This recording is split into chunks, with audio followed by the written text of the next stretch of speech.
Pelo sinal da Santa Cruz, livrai-nos Deus, nosso Senhor, dos nossos inimigos.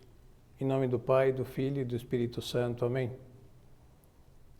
Meu Senhor e meu Deus, creio firmemente que estás aqui, que me vês, que me ouves. Adoro-te com profunda reverência. Peço-te perdão dos meus pecados e graça para fazer com fruto esse tempo de oração. Minha Mãe Imaculada, São José, meu Pai e Senhor, meu anjo da guarda, intercedei por mim.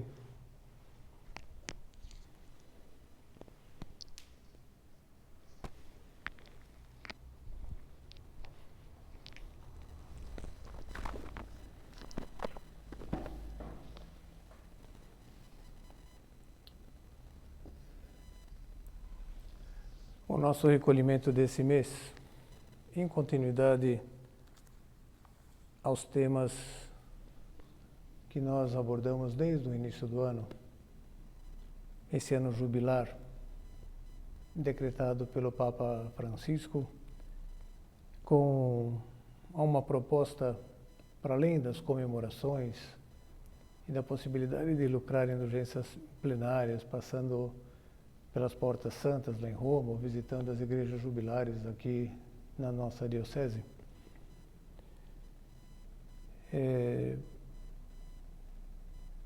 Nos propôs que crescêssemos na virtude da esperança e fôssemos nós mesmos sinais de esperança, através da nossa conduta.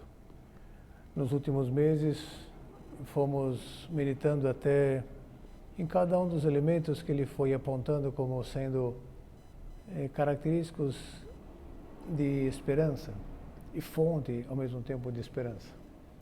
Por exemplo, no mês de junho, ser promotores da paz. Uma grande fonte de esperança para a humanidade, ter grupo de pessoas que sejam promotoras da paz. No mês de julho, meditamos um outro ponto da bula de decreto do ano jubilar, a bula Spes non confundit, a esperança que não defrauda, que é a da promoção da família. Depois nós meditamos no mês de agosto a promoção de alianças sociais para fazer frente à carência, à necessidade de tantos grupos de pessoas que estão ao nosso redor e com as suas vulnerabilidades, do ponto de vista econômico, do ponto de vista educacional, do ponto de vista de saúde e do ponto de vista moral, tantos aspectos.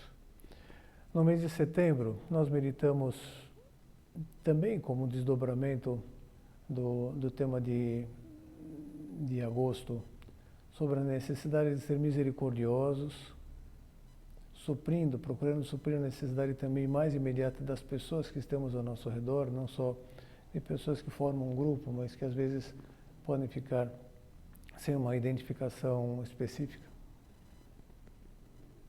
E para esse mês, selecionando 2 pontos dessa bula Spes non confundit, o ponto 12 e o ponto número 14, nós reservamos o tema da nossa meditação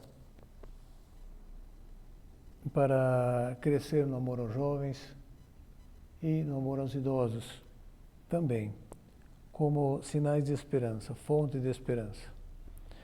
O Papa, no ponto número 12, dizia, o Papa Francisco, e de sinais de esperança também tem necessidade aqueles que em si mesmos a representam, os jovens.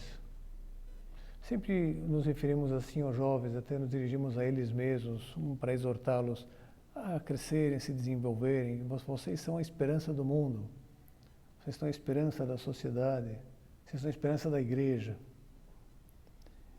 E o Papa diz que eles que estão chamados a ser representantes da esperança, por esse mesmo motivo, necessitam ter muita esperança. E ao mesmo tempo aponta para uma realidade dura. Muitas vezes, infelizmente, vem desmoronar-se os seus sonhos. Não os podemos decepcionar. O futuro funda-se no seu entusiasmo. E essa proposta, então, da bula Spes non confunde, vai dirigida aos jovens para que não percam a esperança. Aliás, o Papa, quando esteve aqui no Brasil em 2013, no JMJ, lá no Rio de Janeiro, numa clínica de recuperação de drogados, jovens todos,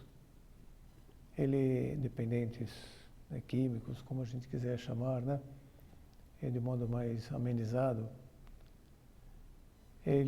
o Papa insistiu diferentes vezes no discurso que pronunciou para eles: não deixeis que vos roubem a esperança, não deixeis que vos roubem a esperança, não deixeis que vos roubem a esperança. E depois concluía: e vocês também não roubem a esperança de ninguém. Ou seja, necessitam ter esperança. E nessa convocatória do ano jubilar, o Papa também nos interpela para que nós acompanhemos os jovens bem de perto.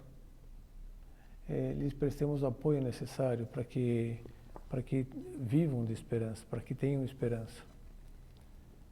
Para que sejam sempre, agora já não são palavras do Papa Francisco, são palavras do Papa Leão. Aliás, palavras do Papa Leão pronunciadas uma semana depois de ele ter sido eleito Papa. Se não me falha a memória, ele foi eleito Papa no dia 8 de maio passado. E uma semana depois, no dia 15 de maio, cumprindo a agenda que o Papa Francisco já tinha para o ano jubilar, ele está cumprindo à risca toda a agenda do Papa Francisco para esse ano. Foi recebendo diferentes grupos que foram celebrar o seu jubileu lá em Roma. E teve o jubileu dos bispos, teve o jubileu das igrejas católicas de Rito Oriental, e teve o jubileu lá dos embaixadores, né, do corpo diplomático, que tem lá diante da Santa Sé, dos diferentes países lá em Roma. E teve o jubileu dos religiosos de vida consagrada, teve o jubileu dos padres. E teve também, uma semana depois, estava marcado o jubileu dos educadores cristãos. Concretamente, de uma instituição religiosa que se dedica ao ensino, que é fundada por São João Batista de La Salle, os lassalistas. E nesse encontro com educadores, o Papa fazia menção àqueles que são o público-alvo desses educadores, habitualmente, que são jovens, precisamente. E o Papa Leão, então, dizia: os jovens do nosso tempo, como os de todas as épocas, constituem um vulcão de vida, de energias, de sentimentos, de ideais. Então, o Papa Francisco não chegou a utilizar essa expressão propriamente, mas o Papa Francisco é como se nos dissesse: vocês trabalhem para que aqueles que devem representar a esperança não percam a esperança, mas continuem sendo vulcões de vida. Essa expressão pode parecer contraditória, porque a gente pensa em vulcão, pensa nas lavas vulcânicas, e o primeiro, talvez, que venha à mente seja o efeito devastador que essas lavas promovem, causam. Agora, anos atrás, não, meses atrás, me chamou a atenção algo que eu trago aqui só como inciso, e a gente já volta aqui para o fio da nossa meditação. Me chamou a atenção como num artigo oceanográfico se afirmava que os vulcões, considerados de modo negativo como uma catástrofe, muitas vezes têm um efeito extremamente positivo, especialmente são vulcões oceânicos. E fazer referência a um vulcão concreto, o vulcão Tagoro, lá nas Ilhas Canárias. Há poucos anos atrás a gente viu que alguns vulcões lá na Espanha entraram em atividade, e para grande preocupação ali, apreensão pelo menos, como é que a coisa ia se desdobrar. Mas dizia para mim, para minha surpresa, nesse artigo oceanográfico, o autor, né, dizia: a lava incandescente tem efeito devastador no imediato, mas em médio prazo revela-se um fertilizante no mar. Ou seja, que produz uns efeitos super benéficos. Um estudo concluiu que a vida marinha se recuperou em 3 anos após a erupção do vulcão Tagoro nas Ilhas Canárias. A lava e os gases libertaram nutrientes que favoreceram o aumento do fitoplâncton, micro-organismos aquáticos, atraindo mais peixes, crustáceos e cefalópodes como polvos e lulas. E dizia, a lava é rica em ferro, além de magnésio e silicatos, isso fornece nutrientes para a água. A lava fertiliza a água e a área se recupera em curto espaço de tempo, período de tempo, né? No caso da ilha El Hierro, a vida marinha restaurou-se quase completamente em 3 anos. E aqui o artigo conclui, sempre com o viés, né, do profissional desse articulista, que diz assim, é por isso que não é que um vulcão em erupção não é uma catástrofe ambiental, pelo menos considerada de modo absoluto, mas muito pelo contrário, vulcões são vida, afirma aqui. E quando o Papa fez nesse discurso, lá em 15 de maio passado, que os jovens constituem vulcão de vida, eu já não me pegou muito desprevenido, porque eu já tinha essa noção de que os vulcões também podem ser considerados, sob esse aspecto, como fontes de vida. E aplicado aos jovens, né? Então o Papa Francisco não fazia essa referência, mas nos exortava que nós tomássemos cuidado para que todo o entorno onde os jovens estão chamados a se desenvolver não lhes roubem a esperança. Ou seja, que eles permaneçam sendo esses vulcões de vida, com essas lavas de energia, dizia o Papa Leão, de sentimentos, de ideais, né, que continuem produzindo vida ao seu redor. Ou seja, que também continuem inculcando esperança ao seu redor, à base da esperança que eles têm acumulado, que nós, de alguma forma, favorecemos para que eles não perdessem. Ou seja, que esse vulcão, que é cada jovem, nunca fique inativo. Que essas lavas, né, de energias, de sentimentos, de ideais, não se vejam assim como que castradas. O Papa dizia, vê-se isto, que eles são vulcões de vida, a partir das maravilhas que sabem fazer em tantos setores. Contudo, também precisam de ajuda, aqui entramos nós, para fazer crescer tanta riqueza em harmonia e para ultrapassar o que ainda pode impedir o seu desenvolvimento saudável. O que é que pode impedir o seu desenvolvimento saudável?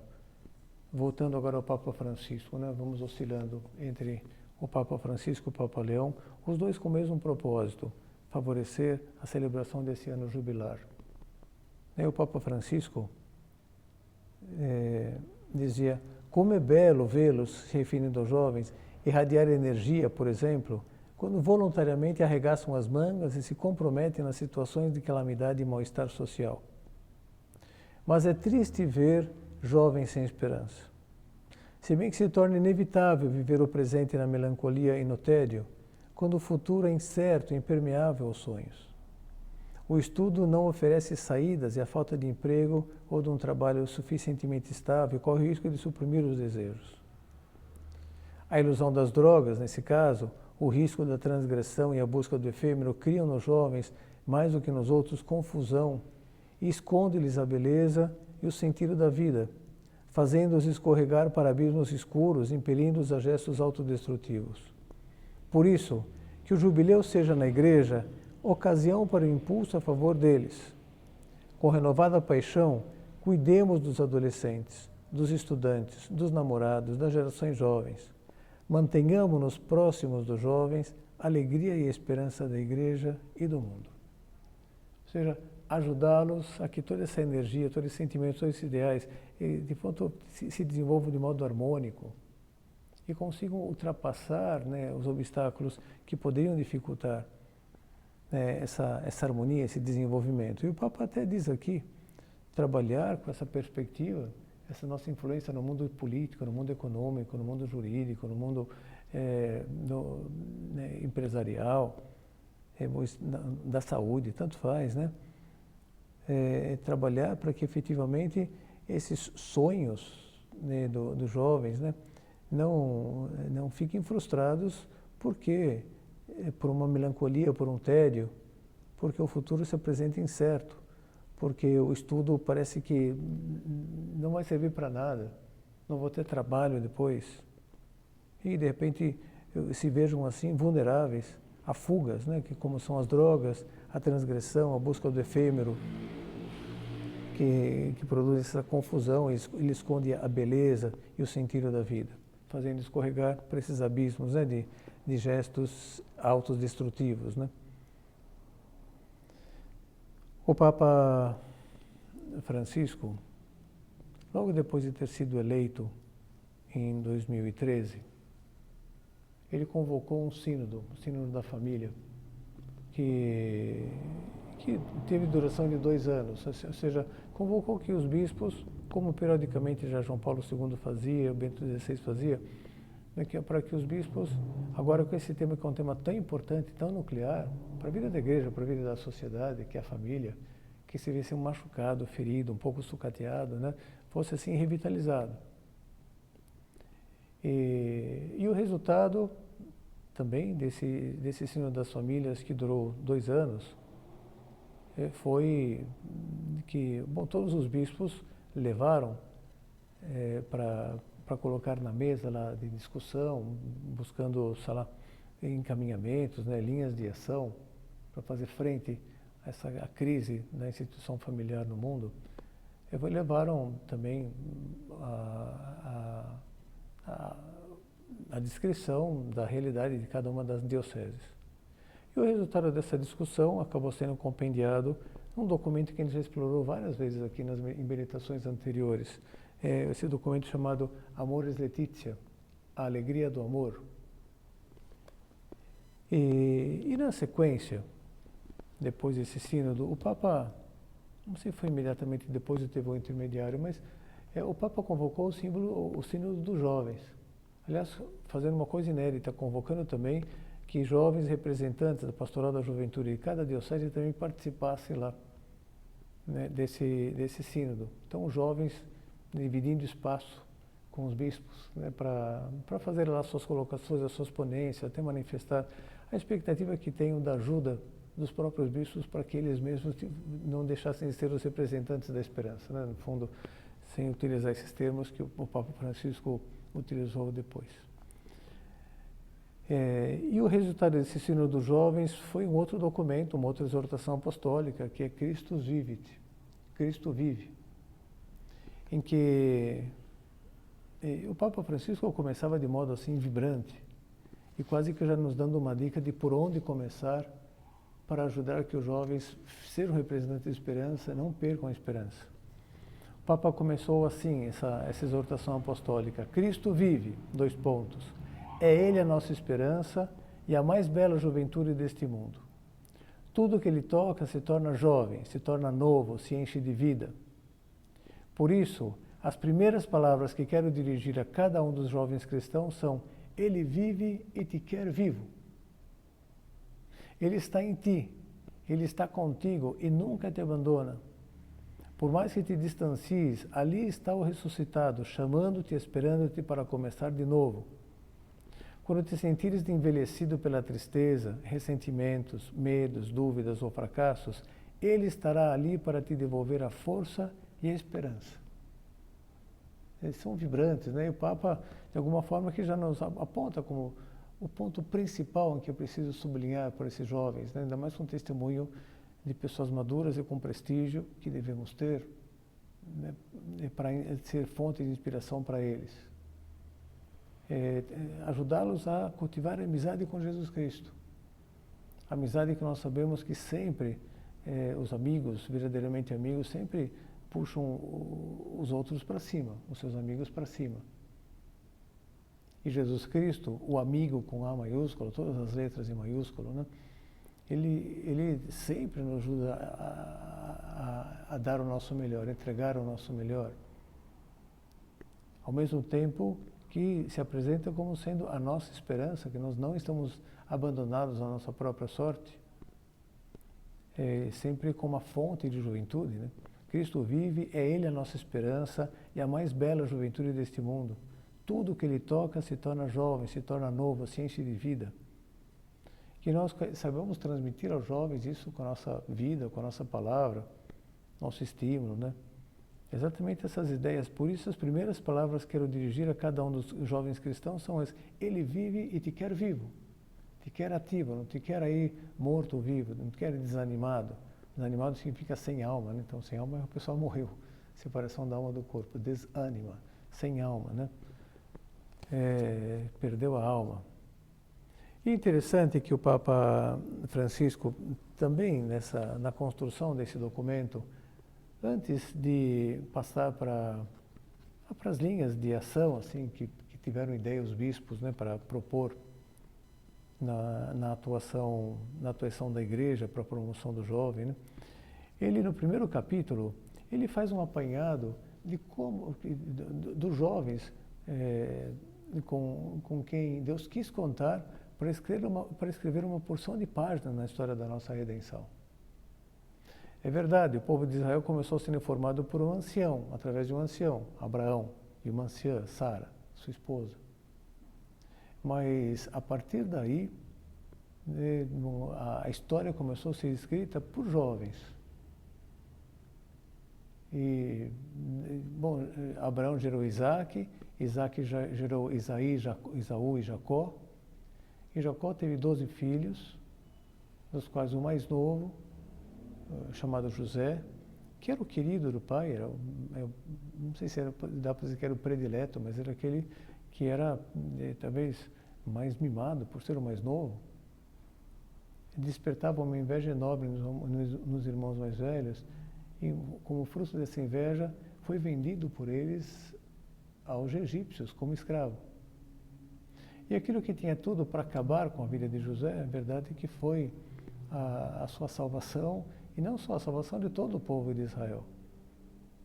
Porque José, aquele jovem José, se desenvolveu, caiu nas graças do faraó, pela sua sabedoria, pelos seus dons. O faraó o colocou como seu superintendente, por assim dizer, no Egito. E quando veio uma grande carestia em toda a terra, o pessoal começou a morrer de fome. Então, os irmãos de José, sem saber que ele estava vivo, enviados também por Jacó, pelo pai, né, subiram até o Egito para ver se conseguiriam algo de trigo, algo de víveres. E, bom, e de repente, sem reconhecer que era o José, mas ouviram do José essa exigência, que eles teriam alimento se eles trouxessem o pai. Bom, trouxeram, e graças a isso o povo de Israel pôde se desenvolver assim com toda a segurança, porque ganharam a proteção do faraó. E se desenvolveram ao ponto de tornar-se um povo muito numeroso, e com o passar dos séculos passaram a ser vistos até como uma ameaça para o povo do Egito, que vem toda uma escravidão depois promovida pelos sucessores, né, daquele faraó do tempo de José. Mas, para além de mencionar José, o Papa Francisco também menciona Gedeão, aquele jovem juiz, que a gente encontra a sua descrição no livro dos Juízes, com quem Deus quis contar para também, né, libertar de uma nova escravidão dos madianitas, se não me engano, que estava caindo sobre o povo de Israel. O Papa diz: em Gedeão reconhecemos a sinceridade dos jovens que não costumam adocicar a realidade. Quando lhe foi dito que o Senhor estava com ele, respondeu: se o Senhor está conosco, por que não sobreveio tudo isso? Assim, sem papas na língua, né? Eu não vou aceitar só uma espécie de comentário assim meio piedoso do meu lado, quando a gente está passando com grandes apuros. Se o Senhor está conosco, por que não sobreveio tudo isso? E o Papa continua: mas Deus não se incomodou com essa reprovação, essa malcriação, e redobrou a aposta por ele. Com a força que tens, vai e liberta Israel. E foi ele precisamente quem liderou um exército de 300 pessoas para vencer depois um mega exército, né, que tinha milhares de pessoas. E libertou o povo de Israel. O jovem Gedeão. Depois, o Papa faz referência a um outro juiz, o jovem Samuel, profeta, que também está no livro dos Juízes, né, que vai na transição para o livro dos Reis. Samuel tinha sido concebido de modo milagroso, filho de Ana, que indo rezar no templo tinha sido surpreendida pelo sacerdote que estava lá de plantão. E uma vez, e as suas orações foram ouvidas. Ela que tinha sobre si o que era considerado uma desgraça, né, de ser estéril, não ter filhos, concebeu. E quando o filho estava jovem, vamos dizer, ao redor de 15, 16 anos, o colocou ao serviço do templo. E Deus se dirigiu a ele, Samuel, Samuel, quando estava dormindo num dia. Ele correu achando que era o sacerdote ali que o chamava. Ele disse, não te chamei, volta a dormir. Ele falou, tá bom, foi bom, então tá bom, vou dormir. Ele deitou outra vez e ouviu, Samuel, Samuel. Correu lá para o sacerdote, o senhor me chamou, estou aqui. Não te chamei, volta a dormir. E aconteceu a terceira vez, Samuel, Samuel. Samuel foi lá, você me chamou? Não. Mas o Eli já intuiu que era o Senhor e disse, olha, acho que é o Senhor. Se voltar a te chamar, diga, fala, Senhor, que o teu servo escuta. E não deu outra, aconteceu isso mesmo. O Samuel voltou para o quarto, deitou e foi chamado Samuel, Samuel. Fala, Senhor, que o teu servo escuta. E a partir daí Deus começou a se comunicar com ele de modo admirável. E pediu para que ele ungisse rei um jovem também, chamado Saul. Depois, com o passar do tempo, o desenvolvimento do jovem Saul, já entrado em idade madura, Deus lhe disse que fosse atrás para já ungir o próximo rei, filho de Jessé, que tinha uma porção de filhos. O Jessé, quando ficou sabendo que o Samuel tinha essa intenção, ficou logicamente todo satisfeito, pediu para vir o seu filho mais velho, mas o Espírito Santo disse para Samuel que não era aquele. Veio outro, também não era aquele. Veio outro, também não era aquele. Vieram aparentemente todos e nenhum deles. E o Samuel perguntou para Jessé, mas você não tem mais nenhum outro filho? E ele disse, bom, eu tenho, mas é muito novinho, deve estar pastoreando ovelhas. Então chama ele aqui. E dali veio o Davi, o Ruivinho, um rapazinho assim, muito gente boa, muito novo de fato. E o Espírito Santo disse para Samuel, é ele, unge. E outro jovem. E depois, quando Davi assumiu como rei e colocou o reino de Israel assim no máximo do seu esplendor, ao morrer, quem o sucedeu? Nada menos que Salomão, outro jovem. E também o Papa faz menção a mulheres, né, no Antigo Testamento, as heroínas do Antigo Testamento, todas jovens com quem Deus quis contar, até introduzir no Novo Testamento aquela jovem a quem lhe apareceu o arcanjo Gabriel, Maria, que devia ter 12, 13 anos, para que ela assumisse o papel que lhe correspondia por desígnio divino de ser a mãe do Redentor e escrevesse mais páginas na história da nossa redenção. Mas tudo isso para dizer, Deus Nosso Senhor, Ele conta com os jovens, sempre contou com os jovens, para escrever páginas na história da redenção, essa redenção que a gente está comemorando há mais 25 anos, de modo jubilar. Então não vamos ser nós que vamos desprezar, né, os jovens, não contar com eles e cair nesse papo um pouco de velho.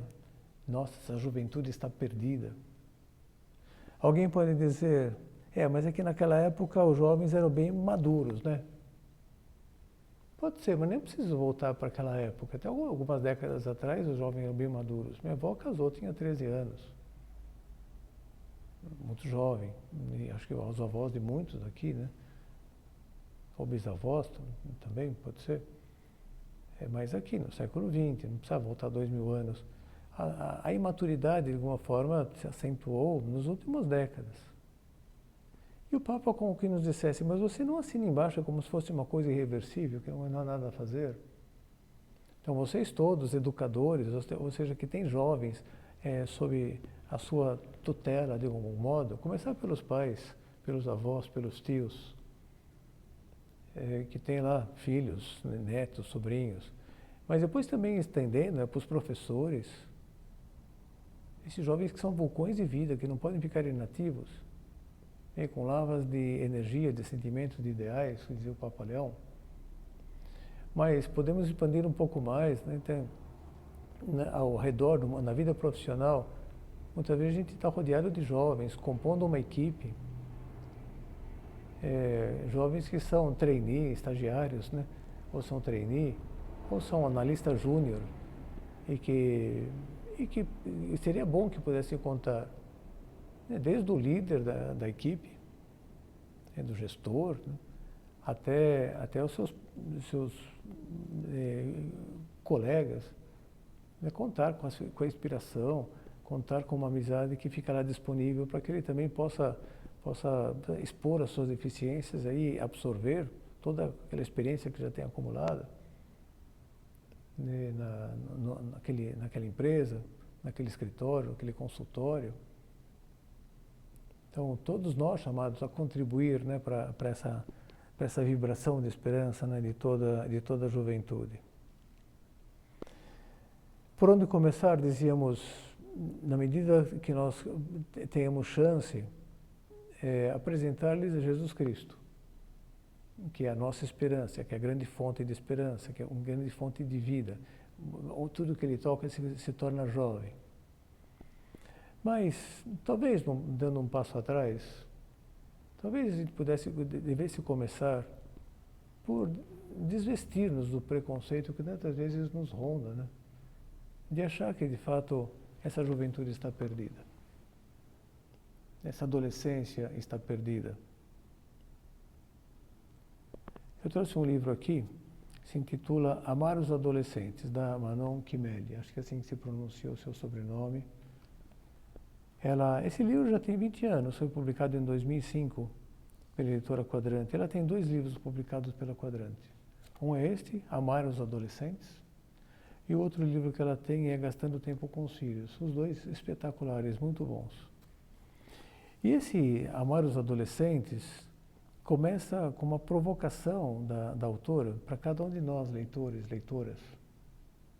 Diz lá, você, caro leitor, se fosse interrogado, como responderia a pergunta, quem são para você os adolescentes? As respostas variam tanto, né? As opiniões são as mais diversas, diz. E vai enumerando algumas opiniões.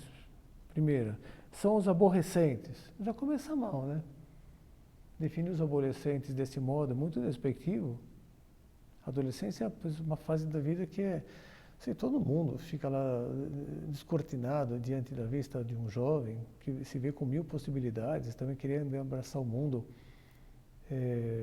para contribuir para ele, depois um relacionamento com as pessoas, que já não são só pessoas com quem quer brincar, são pessoas com quem quer se associar. Às vezes já começa a pensar numa possível outra metade.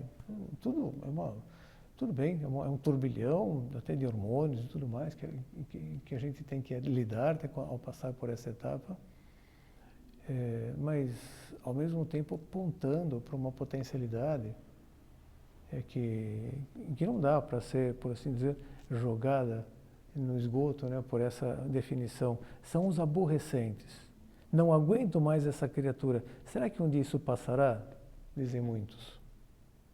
Não entendo mais o meu filho. De repente temos um estranho lá em casa, disse outro. E mais outro. Gostaria de ter adormecido quando meu filho entrou na adolescência e só acordar quando ele chegar aos 30 anos. Dizem outros com cara de desalento. Outros ainda falam desses seres, abre aspas, que passam da vertical para a horizontal, porque são considerados uns preguiçosos, indolentes, que só querem estar deitados.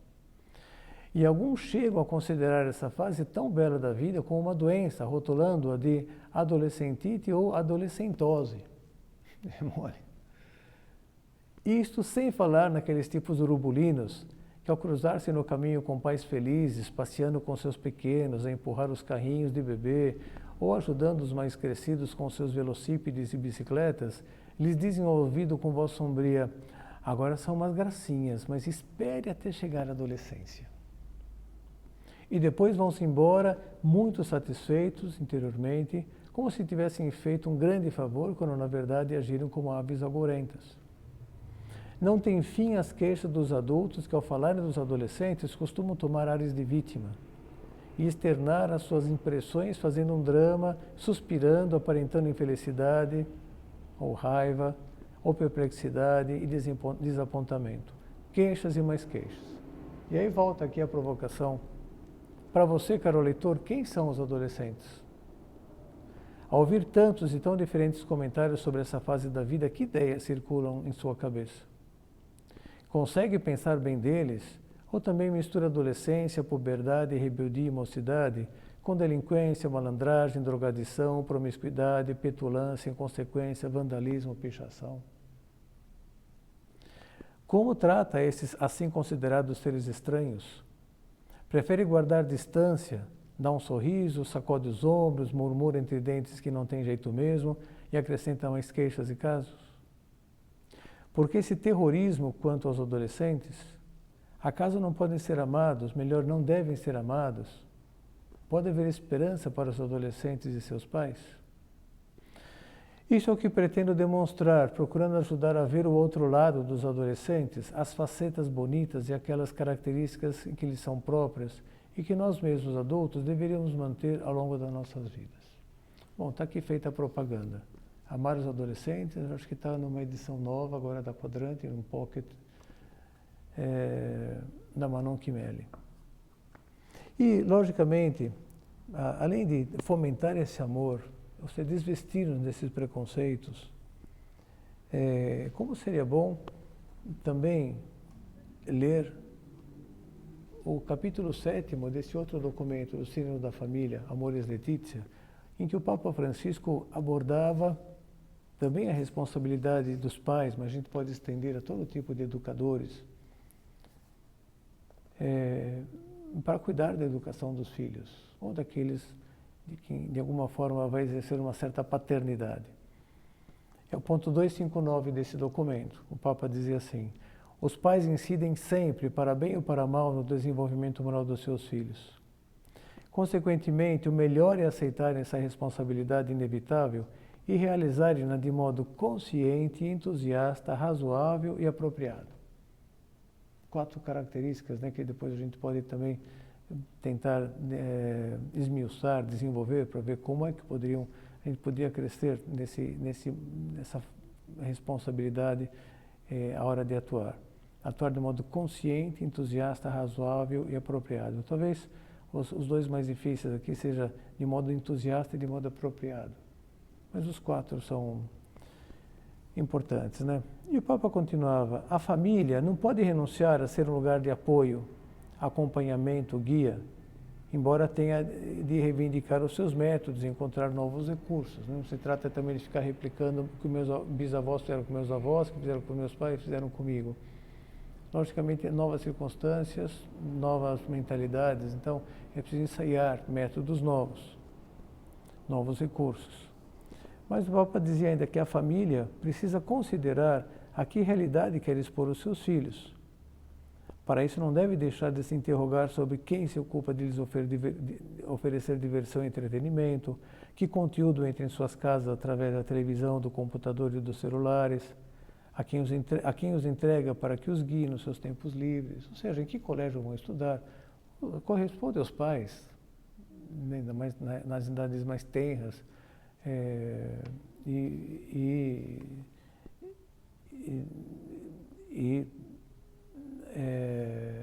vendo quais apoios vai utilizar, né, nesse processo educativo e como vai realizar ele mesmo esse acompanhamento, ser guia daqueles que lhes estão confiados até que chegue à juventude e se deixe informar, né, na sua liberdade. E o Papa chamou a atenção também que, lógico, esse saber responder à pergunta quem se ocupa de lhes oferecer diversão e entretenimento, que conteúdo entra nas suas casas através da televisão, do computador, dos celulares, né, a quem os entrega para que os guie nos seus tempos livres. Não se trata de colocar-se como uma espécie de censor de plantão que fica tolhendo, né, a liberdade dos filhos, de tal forma que vão se convertendo em flores de estufa, que diante do primeiro vento, depois, quando saírem da estufa, né, vão desfolhar todos, né?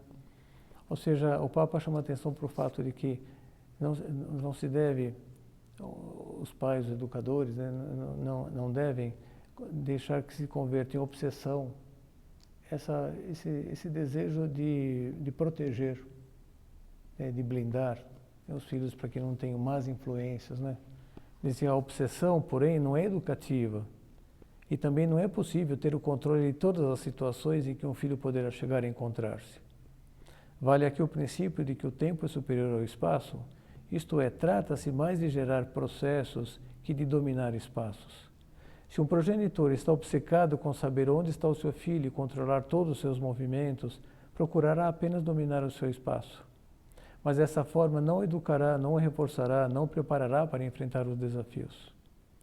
O que interessa, acima de tudo, é gerar no filho, com muito amor, processos de amadurecimento da sua liberdade, de preparação, de crescimento integral, de cultivo da autêntica autonomia. Só assim esse filho terá em si mesmo os elementos de que precisa para saber defender-se e agir com inteligência e cautela em circunstâncias difíceis. E para isso, logicamente, para que esse processo se instaure, é preciso gastar tempo com os filhos, né? Estar presente, estar com eles, né? Dar oportunidade que, à medida que vão surgindo determinados temas, eles podem perguntar com muita liberdade. E ainda que produza um certo constrangimento algumas perguntas, também os pais vão lá, escolhendo as palavras mais adequadas, né, para a mentalidade da criança, do jovem.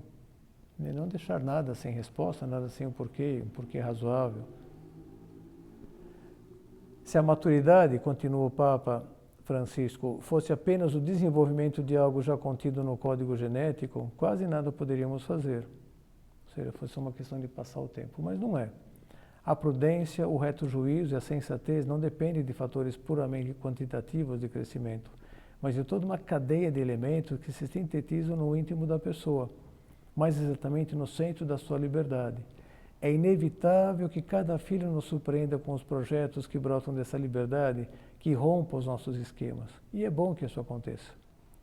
A educação envolve a tarefa de promover liberdades responsáveis que, nas encruzilhadas, saibam optar com sensatez e inteligência, pessoas que compreendam sem reservas que a sua vida e a vida da sua comunidade estão nas suas mãos e que essa liberdade é um dom imenso. Formar os jovens de tal forma que adquira uma segurança a ponto de saber posicionar-se bem nas encruzilhadas que a vida vai apresentando para fazer a escolha do melhor caminho. Algo desafiador. E tantos outros elementos a gente poderia acrescentar aqui, né? Saber elogiar os jovens, né? Nada rouba mais a experiência do que só ouvir críticas. É preciso expor as coisas, né? Mas é preciso pensar também que o bom feedback começa enumerando as coisas positivas da pessoa, mesmo que eu queira desqualificá-la, queira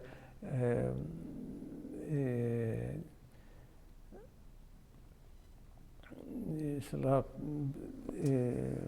inutilizá-la, né? Em geral, né, um feedback bom, me parece a mim, nunca fui gestor, né, nesse sentido, que vocês utilizam, né, de mercado financeiro ou de empresa e tudo mais, mas acho que vamos tomar um café com um feedback, vamos lá. É começar pelas coisas positivas, olha, então, do ponto de vista da empresa, da equipe, eu acho que você se destaca por uma porção de pontos que são muito bons, né? Esse. Entretanto, tem um outro que acho que seria bom que você desenvolvesse. Está fazendo falta para a equipe. Então, se você resolvesse investir, eu tinha esse grande proveito, topa investir. E fala, puxa, topo. Ou seja, não fui chamado só para receber uma repreensão, eu fui chamado para ser estimulado a continuar crescendo. Bom, isso no âmbito familiar, né? Que o jovem seja elogiado. Alguns pais, né, no processo educativo, parece que não deve elogiar, senão o pessoal vai se acomodar. E não vai desenvolver tudo o que poderia, mas que pena. São Tomás de Aquino garante, né? O elogio confirma a pessoa no bem, né? E é estimulante. Estar junto, dizia, né? Para responder às questões, né? E sempre a gente pode pensar no desafio que teve Nossa Senhora e São José para educar Jesus. São Lucas diz em 2 passagens que o menino crescia em sabedoria, idade e graça diante de Deus e dos homens. Em idade crescia naturalmente com o passar do tempo, mas em sabedoria e em graça, sem dúvida nenhuma, através do processo educativo que foi submetido por Deus, né, nomeando Maria e José como seus pais, querendo contar com eles. a própria perda e encontro, né, do menino Jesus no templo, de algum modo nos leva a perceber isso. O jovem adolescente acaba aprontando ali, né, se deixa ficar no templo 3 dias. E Maria e José ficam, de fato, angustiados. E quando encontram Maria, não conseguem conter. Meu filho, por que fizesse isso conosco? Olha que teu pai e eu estávamos assim aflitos à tua procura. Jesus dá uma resposta aparentemente mal criada, mas longe dele.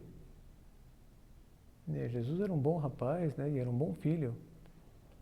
E ele diz, não sabias que devia ocupar-me das coisas que dizem respeito ao meu pai? Como se dissesse, puxa vida, eu achei que vocês iam ficar até orgulhosos de mim, porque eu estou fazendo aquilo que eu aprendi com vocês, e sempre valorizar a vontade do pai, cumprir a vontade do pai. Eu entendi que a vontade do pai é que eu ficasse aqui. Mas, puxa, agora com vocês dizendo que ficaram aflitos, né? Eu, também, agora repensando, não custava nada dar um toque, né?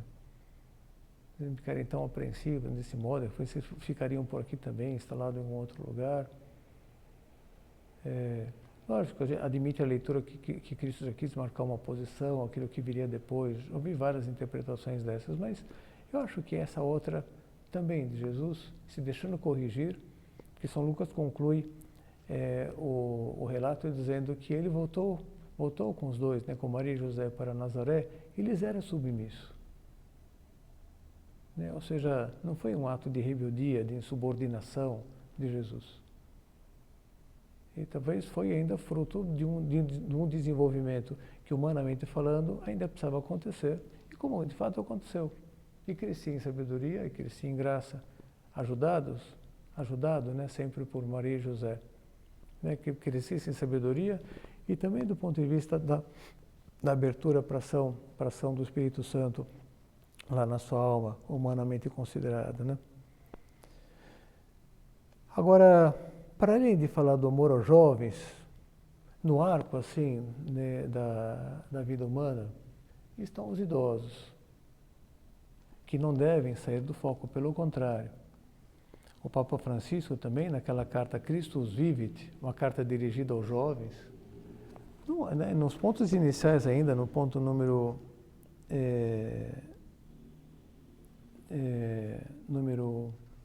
16, diz lá, no entanto, ao mesmo tempo, aos jovens se recomenda sede submissos aos anciãos.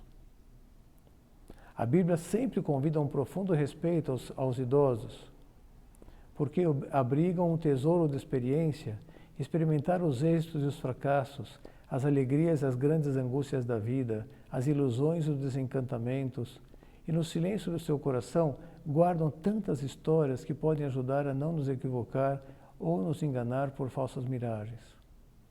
A palavra de um velho sábio convida a respeitar certos limites e a saber se dominar no momento certo. Exorta também os jovens a serem sensatos. A Bíblia, né, nessas duas frases, sede submisso aos anciãos, que é da frase de São Pedro, da primeira epístola de São Pedro, capítulo 5, versículo 5, e depois essa frase de São Paulo a Tito, capítulo 2, versículo 6, exorta também os jovens para que sejam sensatos. Não faz bem cair em um culto à juventude, o Papa Francisco chamando a atenção para os jovens, né? Não faz bem cair em um culto à juventude, ou em uma atitude juvenil, e que despreza os outros por seus anos ou porque eles são de outra época. Jesus dizia que a pessoa sábia é capaz de tirar do baú tanto o novo como o velho. Um jovem sábio se abre ao futuro, mas sempre é capaz de resgatar algo da experiência dos outros. É mais sensato. O Papa, naquela bula Spes non confundit, o Papa Francisco, no ponto número 14, que eu já tinha mencionado, que nós exploraríamos também nessa meditação, ainda que agora só de passagem, dizia, sinais de esperança merecem-nos os idosos, que muitas vezes experimentam a solidão e o sentimento de abandono. Valorizar o tesouro que eles são, a sua experiência de vida, a sabedoria que trazem consigo e o contributo que podem dar, é um elemento da comunidade cristã e da sociedade civil, chamadas a trabalhar em conjunto em prol da aliança entre as gerações. Olha só, frase bem conseguida, né? A comunidade cristã e a sociedade civil estão chamadas a trabalhar em conjunto em prol da aliança entre as gerações, ou seja, que haja um intercâmbio contínuo entre jovens e idosos, idosos e jovens. Os jovens adolescentes ajudando, né, com a sua juventude a que os idosos também não envelheçam na alma. E por outro lado, os idosos, do alto da sua experiência, né, ajudando a que os jovens também amadureçam e se tornem sensatos. O Papa ainda diz, mas um parágrafo pequenininho, nesse ponto 14, dirige um pensamento particular aos avós e às avós, que representam a transmissão da fé e da sabedoria de vida às gerações mais jovens. Sejam amparados pela gratidão dos filhos e pelo amor dos netos, que neles encontram as suas raízes, compreensão e estímulo. O cuidado dos nossos idosos, o carinho pelos nossos idosos, depois o reconhecimento depois de tanta sabedoria que nós temos necessidade de aprender. E eles que têm necessidade também do nosso apoio, do nosso reconhecimento, para que exerçam o seu papel de serem pontes do céu, né? Pontes para o céu, como dizia o Papa Francisco também, com muita determinação, sem ficarem assim com receio de serem inoportunos diante de nós. Na festa da Sagrada Família, todos os anos, o trecho da primeira leitura da missa correspondente é extraído do livro do Eclesiástico, capítulo 3º. São acho que os 18 primeiros versículos desse capítulo, em que vai falando sobre a importância de viver bem o quarto mandamento, será honrar os pais. Não vou ler todos os versículos, vou ler a partir do 14 só. Quando chega no 14, diz lá: meu filho, ajuda a velhice de teu pai. Não o desgostes durante a sua vida. Se seu espírito desfalecer, sê indulgente, não o desprezes porque te sentes forte. Pois tua caridade para com teu pai não será esquecida. E por teres suportado os defeitos de tua mãe, te será dada uma recompensa. Tua casa se tornará próspera na justiça, tu serás lembrado no dia da aflição. E teus pecados se dissolverão como gelo ao sol forte. Olha que promessa! O amor aos nossos idosos, né, nossos avós, nossos pais, também comporta uma fonte de purificação para a nossa própria alma. Os teus pecados se dissolverão como gelo ao sol forte, né? E se você viver desse modo, e conclui de modo assim mais ameaçador: como é infame aquele que abandona seu pai, como é amaldiçoado por Deus aquele que se irrita com a sua mãe. A Bíblia também que vem ao nosso encontro para promover essa união, esse respeito, esse carinho pelos nossos idosos, né? Saber visitar os idosos, especialmente aqueles que se sentem mais desanimados.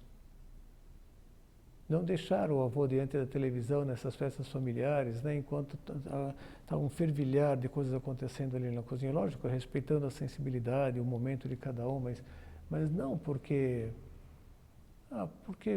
parece que até atrapalha. Pelo contrário, querer aproveitar esses momentos de convivência para absorver até mais experiência, para pedir conselhos, visitá-los, né? Aquele neto que visita, aquele filho que visita o pai, para pedir um conselho específico pelo momento profissional que está passando, um momento afetivo que está passando, uma dificuldade até de temperamento que está querendo superar. Também visitar, na medida do possível, aproveitar algum domingo, algum feriado, né, para visitar um asilo de idosos. Com certeza a gente vai encontrar um outro que talvez os próprios parentes não tenham condições de vir visitar, ou talvez já não tenha mais nenhum parente que está lá, né, como não está abandonado porque tem quem cuida do asilo, mas ao mesmo tempo poderia ter uma revitalização. Em 2017 fui num congresso universitário, organizado assim por pessoas da obra, e boa parte dos rapazes e das moças que participam frequentam o centro da obra pelo mundo inteiro. Tinham lá umas 5.000 pessoas. Eu tinha um grupo do Chile com quem acabei ficando um pouco de tempo ali, e até ganhei um boné e uma camiseta do programa que eles tinham para apresentar, né, nesse congresso. que era o programa, o projeto, melhor dizendo, Anieta-te, ou seja, se torne neto de algum idoso. Então, era uma espécie de campanha que lançaram, e mais recentemente um artigo bem bonito dos frutos, né, de 2017 para cá, que esse programa acabou adquirindo, com jovens indo a asilos de idosos, adotando, né, adotando um avô. Para visitar, para estar junto, para conviver, né, e também para alugar, por assim dizer, para provocar uma conversa orientativa, né, para pegar um pouco da sua experiência. Mudar um pouco a mentalidade, né, de que a velhice é um fardo. Ou seja, celebrar com eles a vida que viveram e a sabedoria que eles carregam. E, de alguma forma, também absorver um pouco de toda essa vitalidade, toda essa vida que tiveram, né?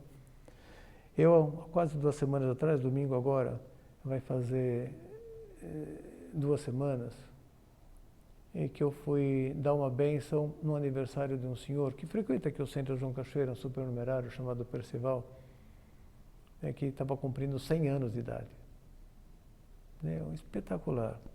A bênção foi curtinha, depois ele tomou a palavra. Eu achei que só ia ter muita gente idosa lá, mas a verdade é que eu me surpreendi. Lógico que ele tem 8 filhos, um deles já está no céu, mas entre os filhos, nora, genros, depois netos, bisnetos, tinha lá, mas acho que a família se compõe de 80 e tantas pessoas. E tinham lá netos, bisnetos, não sei, com namorada, com namorado. E muito bonito, porque o aniversário não era só um pretexto, o pessoal está lá para se divertir, mas os aniversariantes ficam ali do lado, né? De fato, estavam curtindo o vovô Percy. E se vê que era um carinho, né, uma vitalidade, uma juventude ali se nutrindo, né, de toda a vivência, né? Não só do Dr. Percival, mas da sua esposa, né, a dona Inês. Há 2 anos atrás eu tinha ido a um buffet também benzer a celebração das suas bodas de diamante. 75 anos de casado, agora 100 anos de idade, né? E me chamou muita atenção, mesmo porque ele começou aquela reunião, antes do almoço, né? Dizendo que que a gente estava lá para homenageá-lo, mas ele também queria fazer algumas homenagens. E a primeira que ele fez, ele dizia: eu quero fazer para um grande amigo meu que já não está entre nós, ele está no céu. Mas ele já está canonizado, é São José Maria Escrivá, que eu conheci aqui em 1974, dei um forte abraço nele, conversei muito com ele, ele também me deu um forte abraço, meu grande amigo. E a partir do ano seguinte, quando ele partiu, fizeram uma oração que eu rezo até hoje. Eu queria que todo mundo rezasse junto aqui comigo, dizia, né? E começou: ó Deus, que por intercessão da bem-aventurada Virgem Maria, escolhesse o São José Maria sacerdote para fundar o Opus Dei, caminho de santificação no trabalho profissional, no cumprimento dos deveres cotidianos do cristão, fazer que eu saiba também converter todos os momentos e circunstâncias da minha vida em ocasião de vos amar, de servir com alegria, com simplicidade a Igreja Romana Pontífice e as almas. Bom, repetiu lá, fez um mega apostolado, 100 anos, com uma vibração, e já nos colocou, né, transportou até o céu para fazer uma oração, né, ali com ele. Deixar que de fato sejam esses artífices, como o Papa também chegou a dizer alguma vez, né, no Dia dos Avós, dia de São Joaquim e Santana, 26 de julho, são os artífices da revolução da ternura. Os idosos vão se sentindo pai da humanidade inteira, né? Chamam todo mundo de filho, meu filho, minha filha, para pedir uma informação, para o que for, com pessoas que não conhecem, mas passam a se sentir pai, né? Mães, de todos, né? E logicamente absorver essa facilidade com que se colocam num clima de oração, e já estão invocando a Nossa Senhora, já estão dizendo que vão rezar para o nosso anjo da guarda. Quantas coisas para absorver. Eu sei de uma diocese determinada em que o bispo, ele é conhecido por visitar muitos idosos, os padres idosos. E eu tive conhecimento de um deles, né, que era cônego, né, ou seja, formava o conselho lá de conselheiros do bispo, que mesmo já tendo aposentado, né, o bispo ia visitá-lo, lógico, uma atitude solidária de estar junto, mas ao mesmo tempo para continuar contando com o seu parecer. É uma memória viva ali da diocese. E ia lá com muita sabedoria absorver daquele sacerdote mais antigo. Vamos também pedir a São Joaquim e Santa Ana, os pais de Nossa Senhora e, portanto, a voz de Jesus, que devem ter sido muito queridos, né? E objeto assim do carinho e da atenção e do desejo de absorver sabedoria do próprio Jesus, que também nos movam a ser muito cuidadosos com nossos idosos. Amar os jovens, amar os idosos como fontes de esperança. Vamos fazer um breve exame de consciência. Ato de presença de Deus. Tenho sempre presente a realidade de que os jovens são, ou têm capacidade para ser, verdadeiros vulcões de vida, com a expressão recente do Papa Leão XIV. Proponho-me colocar todos os meios ao meu alcance para que esses vulcões estejam sempre ativos, com suas energias, sentimentos e ideais sendo convertidos em lavas de amor e esperança para toda a sociedade.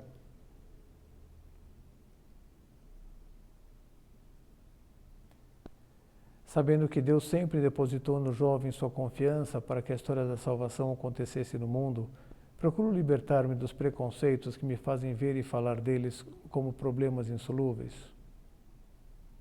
Pelo contrário, aceito a responsabilidade de formá-los, especialmente os meus filhos e netos, mas também os alunos, estagiários, profissionais em início de carreira, etc., colocando-me à sua disposição para ouvir, orientar, animar, elogiar, enfim, animá-los a crescer.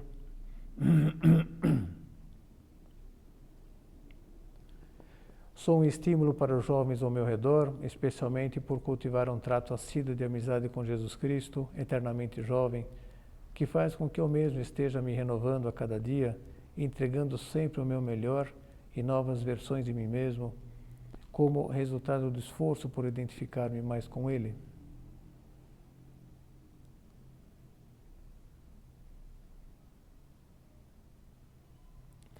Sabendo que ao mesmo tempo não seria bom cair numa espécie de culto à juventude, numa atitude que despreza os outros pelos seus anos ou porque são de outra época, procuro valorizar a sabedoria dos meus pais e avós como verdadeiras pontes para o céu, celebrando com eles a vida que viveram e pedindo a Deus para que os conserve e me faça seguir os seus passos.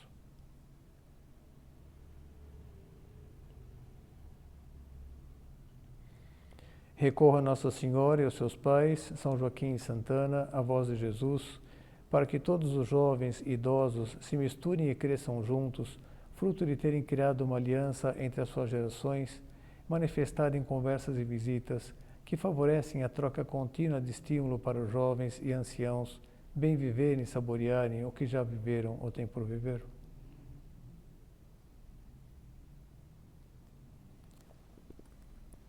Ato de contrição.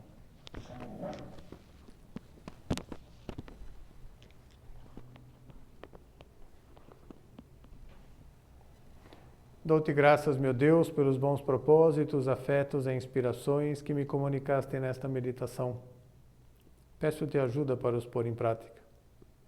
Minha Mãe Imaculada, São José, meu Pai e Senhor, meu anjo da guarda, intercedei por mim.